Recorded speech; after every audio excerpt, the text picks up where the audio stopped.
ఇప్పుడే తమిళ్ డబ్బింగ్ సినిమా 'యూత్' చూసొచ్చా.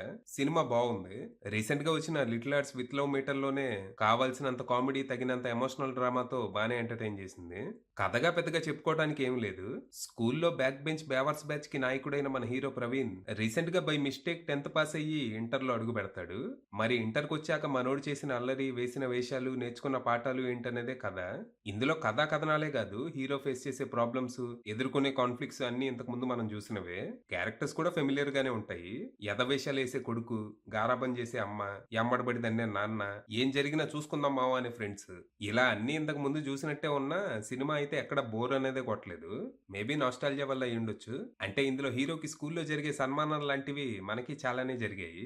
స్కూల్లో ఎక్కడ ఏ తప్పు జరిగినా నన్ను పిలిచి అందులో నా వాటా ఎంత అని అడిగేవాళ్ళు. అంత మంచి రెప్యుటేషన్ ఉండేదిలే మనకి. బేసిక్‌గా నన్ను నేను జూసుకుంటా ఉన్నా తెర మీద. స్టార్టింగ్ నుంచి ప్రీ క్లైమాక్స్ వరకు సరదా సరదాగా ఇన్నోసెంట్ లవ్ స్టోరీస్‌తో సాగిపోయే సినిమా లాస్ట్‌లో మదర్ సెంటిమెంట్, ఫాదర్ సెంటిమెంట్ అంటూ కొంచెం సీరియస్‌గా మారినా ఆడ్‌గా అనిపించకుండా ఎమోషనల్ గానే అనిపించింది. మేబీ అలాంటి సిట్యుయేషన్‌లు బయట చూసుంటం వల్ల అనుకుంటా. మదర్‌గా దేవదర్శిని, ఫాదర్‌గా సూరజ్ టెర్రిఫిక్ పెర్ఫార్మన్స్‌లతో మెప్పించారు. ముఖ్యంగా క్లైమాక్స్‌లో సూరజ్ నటన చాలా బావుంది. ఈ సినిమాలో ఇది బాగుండుంటే ఎక్స్‌పీరియన్స్ ఇంకా బెటర్‌గా ఉండేది అని అనిపించిన యాస్పెక్ట్ ఏమన్నా ఉందంటే అది మ్యూజిక్కే. జీవి ప్రకాష్ కుమార్ అందించిన పాటలు నాకు సోసోగానే అనిపించాయి. ఒకటో, ఒకటిన్నర పాటో నచ్చిందంతే.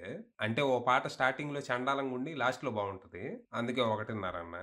బ్యాక్‌గ్రౌండ్ స్కోర్ మాత్రం బానే ఉంది. ఇది తప్ప పెర్ఫార్మన్స్‌ల పరంగా, టెక్నికల్‌గా నాకు పెద్ద లోపాలేమీ కనిపించలేదు.